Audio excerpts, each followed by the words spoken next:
Y muy buenas noches, compañeros, amigos, una vez más bienvenidos a mi canal.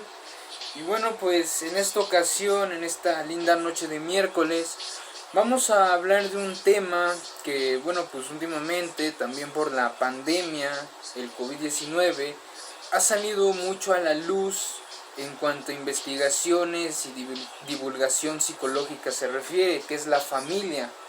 Porque pues queramos o no, esta pandemia pues a todos nos afectó, y uno de los grupos sociales que más se vieron afectados en su modo de relacionarse fue la familia, ya sea porque estaban en confinamiento y ahora tenían que convivir más, y en ese convivir más pues había más pleitos, más choques, o también pues desafortunadamente en el sentido de que pues algunos pues perdimos miembros de nuestras familias, cercanos, lejanos, en algún u otro sentido, ¿no? Entonces pues voy a hablar en este video precisamente de la familia, basándome en el libro de Ronald David Lang, El cuestionamiento de la familia. Y bueno, una breve introducción para poner en contexto al autor.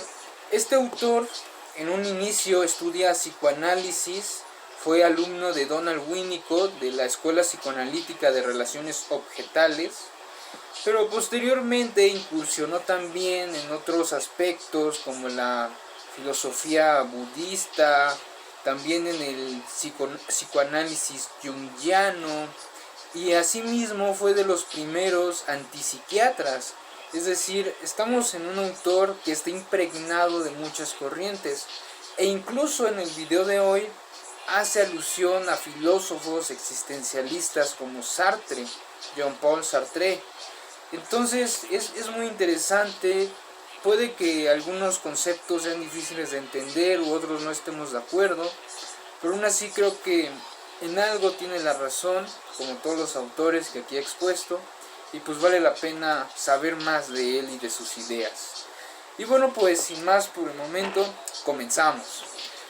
En esta ocasión, bueno, pues empezamos haciendo la diferenciación entre familia, la familia real, nuestros padres, nuestros hermanos, abuelos, de carne y hueso, y la familia entre comillas. ¿Por qué entre comillas? Para hacer la diferenciación de que hablamos de la familia como sistema imaginario. Es decir, no ya nuestros padres reales, sino la manera en que los introyectamos en nuestra imaginación, en nuestra mente. De la misma manera que cuando Freud habla del falo o Melanie Klein habla del pecho bueno, el pecho malo, no se refieren a los objetos reales como tal, sino a la manera en que se estructuran en nuestra mente psíquica, en nuestra imaginación, y de qué manera influyen, se manifiestan en nuestras relaciones con los demás y con nosotros mismos. Y bueno, entonces tenemos que la familia, tanto la social real como la de fantasía, son sistemas. Y lo que se internaliza es el sistema, no se internalizan los objetos por separado, es decir, el padre acá, la madre acá. No, se internaliza el sistema, las relaciones, la manera en que los padres se relacionaban. Es un sistema temporoespacial en el cual se internalizan los espacios, en el sentido de que se percibe a los padres próximos o a los padres distantes, o que los padres se percibe que entre ellos se aman, o entre ellos se pelean, o entre ellos mismos pelean consigo mismos, ¿no? Es decir, las peleas que tenemos a veces nosotros pues, con nosotros mismos. Y también a su vez no se internaliza solamente la posición en el espacio, también el tiempo es una secuencia, un drama que tiene varios actos y que sigue un argumento. Todos tenemos, por decirlo así, un drama familiar, el cual internalizamos y repetimos en la vida exterior, en la vida diaria. Lo proyectamos en grupos de trabajo, en el grupo de amigos, en la pareja. Y bueno, pues también tenemos que, bueno, como ya les dije, lo que se internaliza principalmente son las relaciones, no los objetos aislados, no los objetos estáticos. Aunque sí se puede representar en la fantasía como un objeto, pero ese objeto hace alusión a la manera de relacionarse de los miembros. Lo veremos un ejemplo más adelante, muy interesante. Y también algo importante de la familia, tanto la social, pero también más importante la fantasiada, es que hace una diferenciación entre un ellos y un nosotros. Un nosotros, es decir, un grupo, me siento parte de un grupo de individuos y tengo la sensación de que en nuestro interior todos los miembros del grupo comparten una presencia. Todos tenemos la misma presencia en nuestro interior. Y esta presencia precisamente es la familia como fantasía. Y bueno, pues obviamente esta familia como fantasía solo la van a tener los miembros de la familia que desarrollaron ese drama, por lo que se hace una diferencia entre los miembros que poseen esta fantasía y los que no la poseen se perciben como ajenos al sistema familiar. También aquí es importante porque ese sentir la familia dentro de nosotros es el mismo proceso o es un proceso análogo de cuando sentimos que tenemos todos a Cristo en nuestro corazón o que estamos unidos por el partido, o por el matrimonio o porque ganó el Cruz Azul. Sentimos una presencia en nosotros que compartimos con todos los demás miembros de nuestro grupo. Por ejemplo, si tenemos un trabajo, nos hacemos la ficción y nosotros, todos en cada uno de los miembros se espera que esté la fantasía, pues de que es precisamente todos compartimos la responsabilidad del trabajo y todos vamos a colaborar para que pues, se dé una solución a los problemas. Y bueno, pues tenemos que preguntarnos cómo es que la familia externa, la familia de carne y hueso, la convertimos en una familia de fantasía, cómo se convierte lo real externo a lo interno, a lo real interno. Y bueno, este proceso se llama internalización. La internalización es la transferencia de cierto número de relaciones de un conjunto a otra modalidad de experiencia.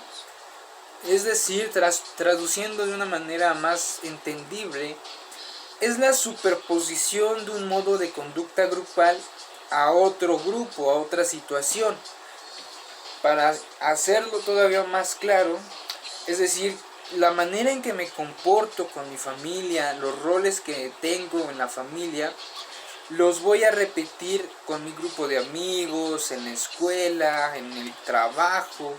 A eso se refiere la transposición de un modo de conducta grupal, como nos comportamos en cierto lugar con ciertas personas, a otra modalidad de experiencia, a otra situación. Y esta transposición parte pues mucho del hecho de la premisa de que realmente nosotros no percibimos la realidad. Es decir, por ejemplo está el libro real o las hojas, ¿no? Las hojas son reales. Pero esta teoría, desde un enfoque pues sí muy idealista, dice, no vemos las hojas, sino que vemos la fantasía que proyectamos sobre las hojas. Es decir, están las hojas, ¿no? Pero yo lo veo a través de un lente, hay como un lente que es mi percepción, que distorsiona los rayos por medio de que veo las cosas. Y bueno, de esto va a influir, por ejemplo, que algunos le den más atención a unas u otras palabras, otros por ejemplo se fijen en que se fue chueco, en que se estaba quedando sin espacio. Es decir, las cosas las percibimos, se distorsionan por medio de nuestra fantasía. Es como si la fantasía fuera un velo, una capa, como unos lentes que hace que distorsionemos las cosas. Y mientras más sea nuestro apego emocional, afectivo con las cosas, más se van a distorsionar. Por ejemplo, este plumón, pues yo lo veo rojo, lo veo gris, y pues es más probable que lo perciba como realmente es, porque no tengo un apego emocional. Sin embargo, si fuera, no sé, el plumón que me regaló mi abuelo antes de morir, pues lo vería de otra forma, ya lo vería de una manera más distorsionada, cargado de un simbolismo, pues que ya es propio, que no es un valor interno que no se puede compartir pues con los demás, porque no entenderían si no tienen este contexto pues, de por qué es tan valioso un simple plumón. Y bueno, entonces tenemos que una vez que se internalizan estas series de relaciones temporoespaciales, se crea una estructura grupal personificada. La familia que nosotros llevamos dentro, queramos o no, nos va a modificar, nos va a hacer pues ver el mundo de otra forma, por decirlo así, y también nos va a crear nuestra personalidad. Y aquí Ronald DeLange menciona a Dostoyevsky en una obra de, no me acuerdo el nombre, tiene nombres rusos bien raros. El caso es de que el personaje principal de esta obra trata de buscar su destino, de hacer su propio camino, pero hasta el final se da cuenta de que lo único que ha estado haciendo es repetir la pauta que aprendió y que le inculcó su familia. Es decir, él trata de hacer su propio camino, pero no se da cuenta que está haciendo justo lo que su familia quería que hiciera él, lo que esperaban de él. Entonces realmente no está haciendo sus deseos, sino que está realizando los deseos de su familia. Y bueno, esto es en una obra, pero esta estructura grupal personificada, estructura ¿por qué? Porque es la base sobre la cual vamos a proyectar y vamos a percibir otras realidades, otros grupos. Grupal pues porque son un conjunto de relaciones entre varios individuos, lo que se internaliza. Personificada porque va a influir, o más bien conforma nuestra personalidad, la manera de relacionarnos con las demás personas, con el mundo y con nosotros mismos. Y esta estructura personificada, por muy, ahora sí que dirías, pues siempre la estamos repitiendo, pero a pesar de eso puede ser inconsciente. Y esta estructura se hace presente en nuestra vida interna, en nuestro mundo interno, en nuestros sueños, en nuestras fantasías, y también se hace presente, se manifiesta en el mundo real, en nuestros actos y en nuestras preocupaciones. Y aquí ya entra el proceso de externalización. En la internalización se transfieren un número de relaciones de un conjunto a otra modalidad de experiencia. Lo que está afuera lo convertimos en algo propio. Lo que está afuera lo pasamos a que esté adentro de nuestra fantasía. Y en la externalización es el movimiento contrario. Lo que tenemos en nuestra mente, en nuestro mundo interno, lo proyectamos sobre los demás, sobre nuestro cuerpo y sobre nuestros amigos, nuestra pareja y nuestra propia familia incluso, porque los grupos van cambiando, pero el grupo real, la fantasía se puede quedar fijada.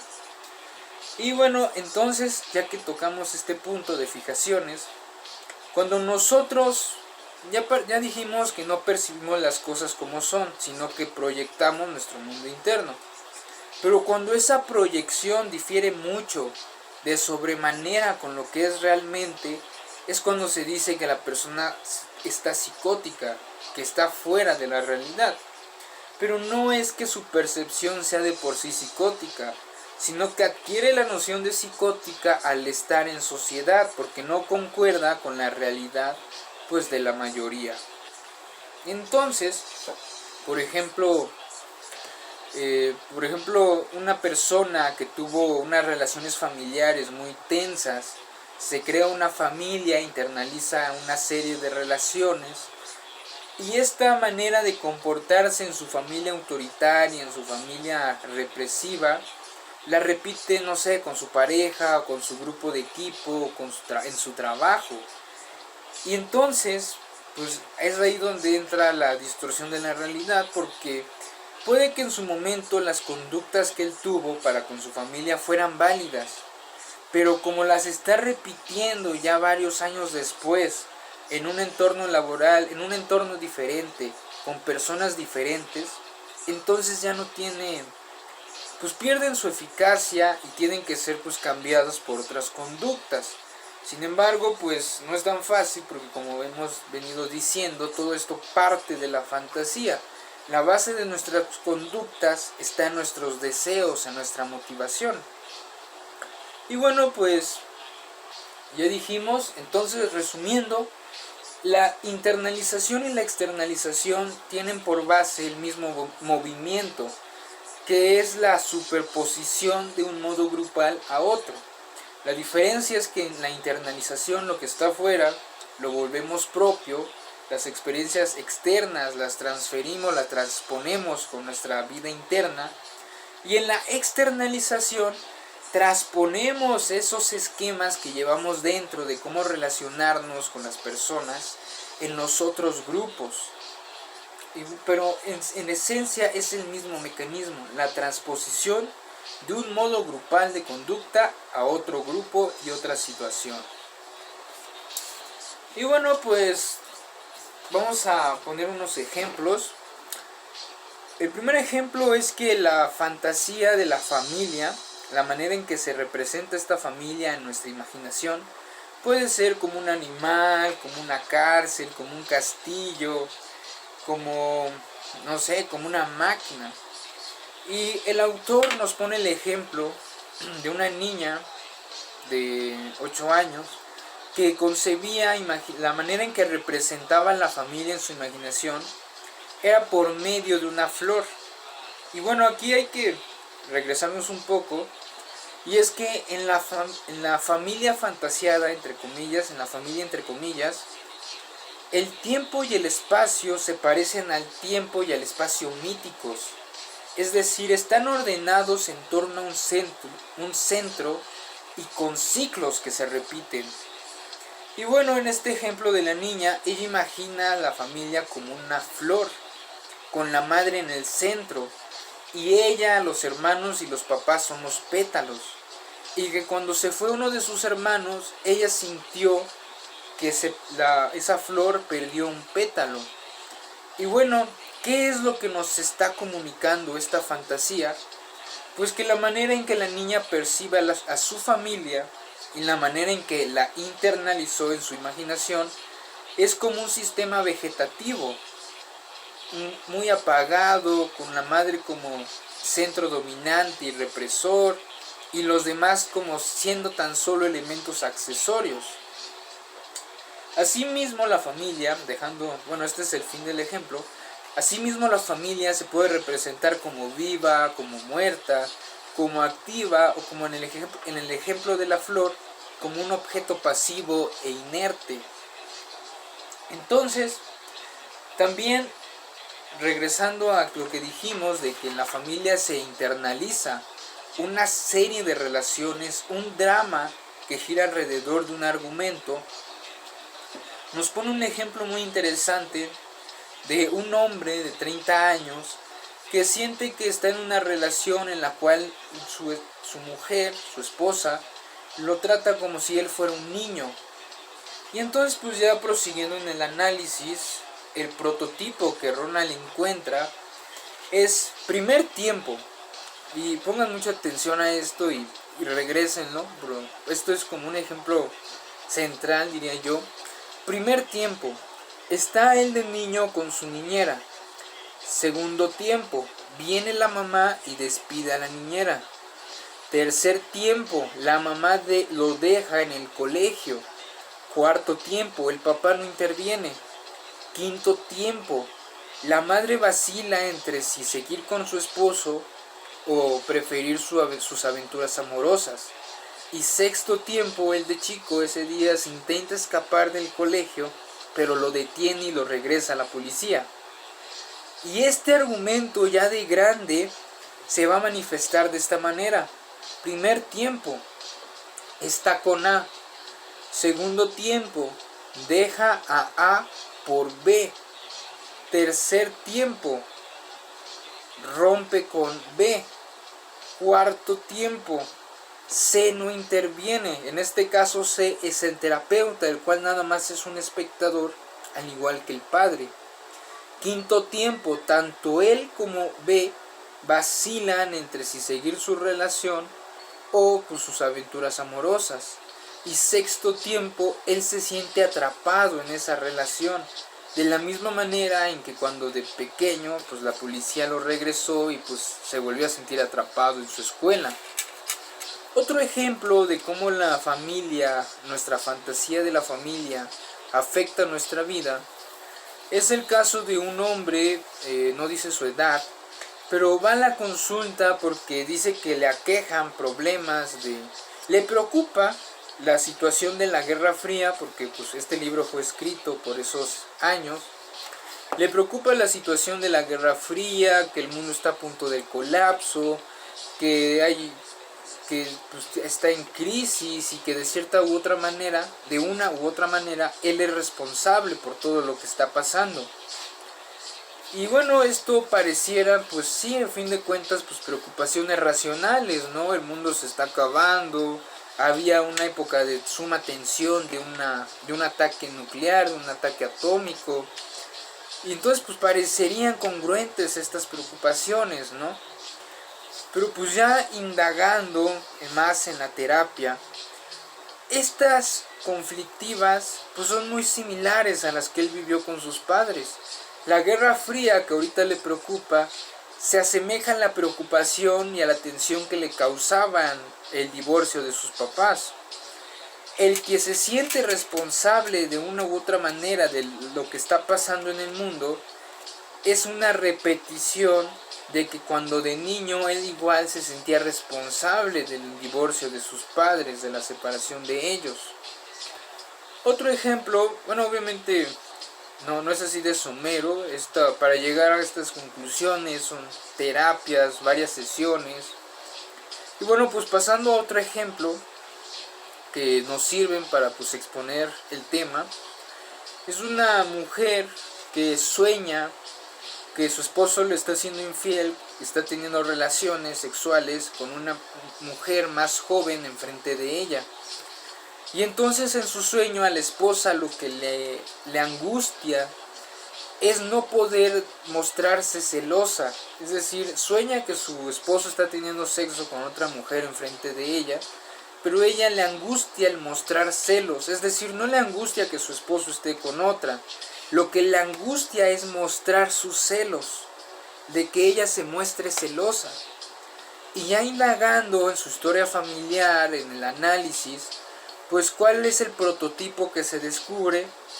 Pues que de niña, cuando pues, su hermana nació, sintió celos obviamente, pero pues su familia era una familia autoritaria, muy paternalista, le prohibió manifestar sus celos hacia su hermana por el afecto y el cariño que le brindaban los padres. Cariño pues que antes era todo para ella. Entonces se creó, por decirlo así, un tabú familiar de que no se pueden mostrar los celos para intentar separar o intentar destruir relaciones. Entonces ya de grande ella repite este argumento y no siente que no debe mostrarse celosa y reclamarle a su esposo que en la vida real sí le está siendo infiel. ¿Por qué? Por el tabú familiar de que no debe mostrarse celosa. Y bueno, pues ya pasando con la última lámina que se la llevaba el viento cada rato, tenemos, como ya dijimos, que la familia es un sistema y que puede ser, y es en la mayoría de veces al inicio, inconsciente. Nos podemos hacer consciente de ella en mayor o menor medida y siempre está presente en nosotros. Y si vamos a ser terapeutas enfocados a un enfoque familiar, pues tenemos que también tener en cuenta saber reconocer la familia que llevamos dentro de nosotros. Asimismo, la familia tiene una función como defensa transpersonal. Y aquí el autor hace una distinción porque el psicoanálisis desde Freud habla mucho de los mecanismos de defensa, que la represión, que la internalización, que la formación reactiva. Pero todos estos mecanismos que describe Freud, Anna Freud y los primeros Melanie Klein, por ejemplo, son mecanismos que nosotros nos hacemos a nosotros mismos para lidiar con la angustia, con la realidad. pero a fin de cuentas son operaciones que hacemos en nuestro propio organismo, en nuestra propia mente, que hacemos nosotros, es decir, los hacemos para influir en nosotros. Pero Ronald DeLange propone que también hay mecanismos y acciones por las cuales modificamos conductas, pero ya no en nosotros, sino sobre los demás. Por eso son defensas transpersonales, porque en las otras interferimos en nuestro propio mundo interno para la seguridad de nosotros. Pero en las defensas transpersonales lo que buscamos es actuar en el mundo interno del otro para conservar el mundo interno propio. Y bueno, esta necesidad de conservar el mundo interno, todos la presentamos.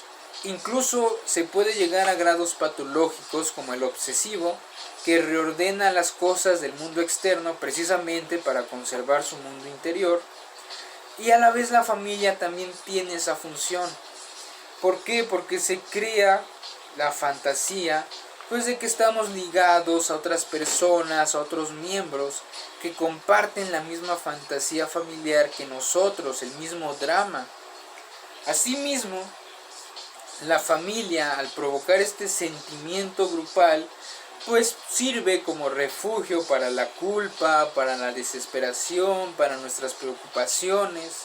Es decir, la familia también nos ayuda a, pues sí, a modificar, a controlar el estrés, el sobreexceso de energía que pues luego llegamos a tener.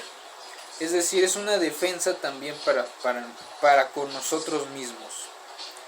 Asimismo, como ya he dicho de una u otra manera, la familia es una presencia grupal que sentimos en nuestro interior y que damos por hecho que los otros miembros también la tienen. Y bueno, pues, por ejemplo, Sartre, que lo menciona Ronald DeLange, él decía que la familia se parte del hecho, para que se pueda decir que hay una familia, es porque los miembros han interiorizado la manera en que los otros los han interiorizado. ¿Qué quiere decir esto? Que yo me percibo de la manera en que los otros me perciben. Si mi madre cuando soy chico me dice, no, pues es que tienes talento, eres muy activo, si me percibe con ese enfoque, porque pues es su percepción, es la manera en que me internalizó, la cual puede no ser cierta o diferir mucho de la realidad. Pero si me percibe de esa manera de actividad, de robustez, no sé, yo me hago también esa imagen, es decir, internalizo la manera en que ella me internalizó. Si me dice eres inteligente, doy por hecho que soy inteligente. Si me dices eres un tonto, yo también internalizo la manera en que me internalizó ella, soy un tonto. Si en nuestra familia nuestros padres nos tienen en un papel, no sé, de abajo, por ejemplo, de explotarnos, de echarnos la culpa cuando pasan sus desgracias o cuando algo sale mal en la casa, pues de niños sobre todo, que somos vulnerables y pues no tenemos conocimiento ni la capacidad de defendernos de nosotros y de los demás, pues internalizamos la manera y el lugar que nos dan ellos. Si ellos nos tratan de su mandadero, pues de grande vamos a repetir ese patrón, pues de ser el mandadero de las personas. Si ellos nos tratan como lo más valioso en el mundo, de grande igual vamos a creernos los más valiosos del mundo. Si ellos nos tratan que somos inútiles, que somos basura, de igual manera vamos a crecer con esa idea hasta que vayamos a terapia y cambiemos y nos demos cuenta de esta familia inconsciente y a partir de ahí pues poder modificar, poder hacer acciones que cambien esta situación, que mejoren nuestra realidad. Y bueno, pues asimismo esta presencia grupal tiene un aspecto positivo y un aspecto negativo, ya para ir finalizando. El aspecto positivo es que proporciona el sentimiento de unión, proporciona, y en esto algo que me gustaría destacar y que me gustó, es que es más fácil integrar nuevos miembros, porque cuando se integra un nuevo miembro se crea una nueva familia en ese nuevo miembro, es decir, es una familia más. es más fácil integrar nuevos miembros que dejar miembros, que permitir que los miembros abandonen el grupo. Y entonces esta presencia grupal provoca el sentimiento de unión, pero también es la que provoca los momentos de crisis cuando muere un familiar o cuando un miembro quiere abandonar el grupo. ¿Por qué? Porque las personas, los miembros de ese grupo, tienen por hecho una familia, la fantasía de familia, cada uno en ellos. Y esa fantasía pues incluye a todos los miembros. Y cuando se va un miembro del grupo, ese miembro, se quiera o no, pues va a pasar a tomar otro papel o de plano va a desaparecer de la fantasía grupal de familia. Y es curioso porque de la familia, del sentimiento de unión de la familia, se puede desprender, se puede percibir como la unión en el mundo, como un mundo positivo. Y a la vez la destrucción de la familia se puede interpretar por los miembros como la destrucción del mundo. Muchas personas, bueno, no diré muchas personas, pero hay personas que dependen mucho pues de esta presencia grupal en ellos y que sus acciones las hacen con base pues en lo que aprendieron, en las pautas y en los lugares que le dijeron que tenía que ocupar. Entonces, cuando se va un miembro, ellos perciben que se derrumba su propio mundo interior, por lo cual se muestran reacios y a veces todo el grupo en conjunto se opone a que el miembro que se quiere ir pues se vaya.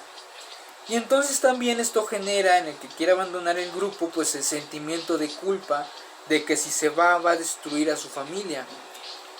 Y bueno, de este sentimiento, cuando las personas tienen muy introyectadas y la fantasía es muy similar, cuando tienen introyectados todos la fantasía de la familia de una manera muy similar entre todos los miembros, puede ocurrir un fenómeno que se llama la nexificación de la familia, de nexificación, en el cual la familia se convierte en un sistema cerrado que no permite que ni siquiera nuevos miembros entren o que los miembros salgan.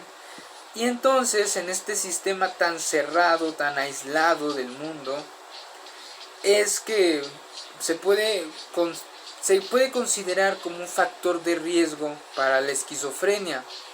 Muchos pacientes esquizofrénicos, nos dicen Ronald DeLand, provienen de familias con una estructura nexificada. Sin embargo, decir que provienen de familias nexificadas no es lo mismo que decir que estas familias causan esquizofrenia, sino que es un factor de riesgo a tomar en cuenta. Sí es una variable, pero tampoco hay una relación causal directa. Y algo que nos hace énfasis es de que todas estas investigaciones, tanto de la familia como sistema social, como de la familia como sistema imaginario, pues requieren pues aún más investigación, no solo del psicoanálisis, también de la antropología y también pues de las neurociencias y de otros tipos de aproximaciones, de otros tipos de discurso científico. Y bueno, pues esto ha sido todo por esta ocasión. Nuevamente gracias por llegar al final. Los invito a que se den una vuelta por el canal, hay más videos, subo videos regularmente cada semana. Y bueno, pues esto ha sido todo, linda noche, nos vemos. Hasta luego, amigos.